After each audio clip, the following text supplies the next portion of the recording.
Welcome to Yuni Ratnasari Channel. Hai semuanya, ketemu lagi sama aku Yuni Ratnasari Channel. Jadi di video kali ini aku akan berbagi sedikit tips-tips mengenai model apa saja sih yang dibutuhkan untuk para YouTuber pemula. Mana biasanya kita belum memiliki peralatan apapun untuk membuat suatu video. Nah, di sini saya memberikan tips, yaitu kita perlu membuat video dengan peralatan seadanya yang ada di rumah. Sebelum kalian nonton video ini, jangan lupa tekan tombol subscribe dan aktifkan tombol loncengnya. Untuk tips yang pertama yaitu kamera. Dalam pengambilan gambar, kita tentunya akan membutuhkan kamera. Nah, di sini kita hanya perlu menggunakan kamera handphone saja, tidak perlu menggunakan kamera Canon untuk membuat suatu video. Nah, dalam pengambilan gambar, meskipun kita hanya menggunakan handphone yang kita miliki, apabila kita cerdas dan sesuai dengan pengambilan gambar seperti orang-orang YouTuber di luar sana, pasti hasilnya pun tidak akan kalah dengan mereka, teman-teman. Nah, untuk tips kedua yaitu mengakali ring light dengan cara menggunakan cahaya ilahi.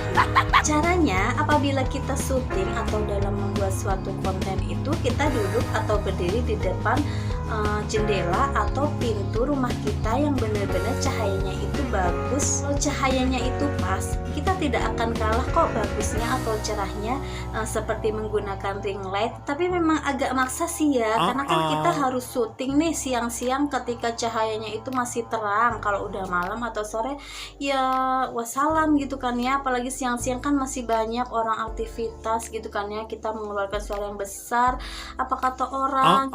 Tapi ya itu, kita harus buang jauh-jauh malu kita demi sebuah konten gitu. Dan semoga mereka mengerti siapa lo gitu. Nah, untuk tips yang ketiga yaitu mengakali tripod dengan tripod tarik. Apa itu tripod tarik? Alias tarik aja meja atau kursi yang ada di rumah kalian, disesuaikan dengan tinggi yang ingin kalian gunakan untuk mengambil suatu video kalian. Untuk tips yang keempat yaitu mengakali mic clip on dengan editing aja atau dengan aplikasi yang kalian punya, teman-teman, untuk mengedit video kita volumenya menjadi lebih besar dan lebih jelas. Nah, seperti aku nih, aku kan belum memiliki mic clip on.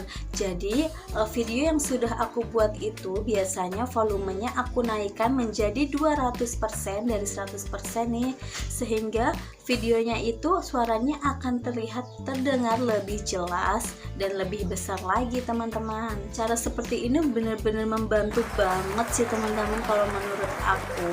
Nah, untuk tips yang kelima yaitu latar belakang. Nah, salah satu yang harus kita perhatikan itu dalam membuat suatu konten yaitu latar belakang, teman-teman. Kalau kalian membuat kontennya itu di rumah, gunakan saja latar belakang tembok. Apabila kalian tidak memiliki latar belakang yang bagus, gunakan latar belakang tembok. Pilih tembok yang terbersih di rumah kalian untuk membuat suatu konten. Atau kalian juga bisa nih mendekor satu ruangan saja deh, gak usah banyak-banyak di rumah kalian, yang benar-benar kalian khususkan untuk membuat konten kalian, sehingga lebih enak dilihat. Nah, seperti aku ini, aku itu hanya mendekor satu ruangan aja, memang khusus untuk pengambilan gambar ketika aku membuat suatu konten. Nah, untuk tips yang keenam yaitu ini tambahan aja sih kalau menurut aku, yaitu penampilan.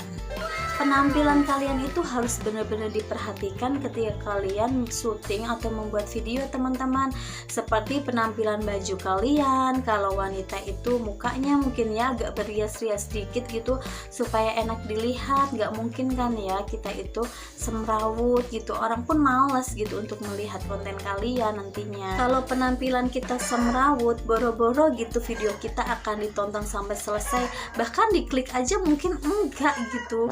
Karena orang itu nggak hanya melihat isi dari video kalian aja, tapi yang salah satu menjadi faktor video kalian akan diklik itu yaitu penampilan kalian. Itu salah satu faktor terpenting banget sih teman-teman menurut aku untuk membuat suatu konten agar bisa dilihat oleh orang. Nah itu tadi tips-tips sederhana dari aku untuk para YouTuber pemula yang benar-benar tidak usah mengeluarkan modal sepeser pun alias menggunakan peralatan seadanya yang ada di rumah kalian. Untuk para YouTuber pemula seperti aku nih, tetap semangat ya dan konsisten tentunya. Jangan patah semangat, apalagi maju mundur cantik gitu ya untuk membuat suatu konten. Tetap semangat dan konsisten aja sih. Semoga video ini memberikan setidaknya sedikit informasi untuk kalian semua. Bye bye.